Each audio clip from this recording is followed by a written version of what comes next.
have to work as hard. We're really not in the city here too much. Even in the cities, there's another problem with soot. But we get a lot of dust, dirt, and pollen packed into them air conditioning coils. We chemically treat them and clean them on out.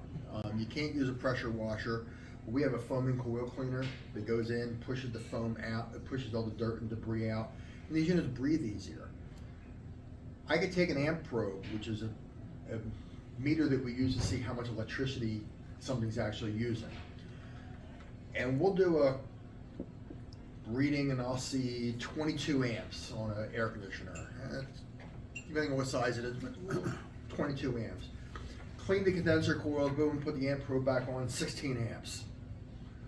Wow, 20–25% less electricity usage. Okay, over 3.5–4 months of the summer when we're using that adds up. It's going to add up even more these next couple of years.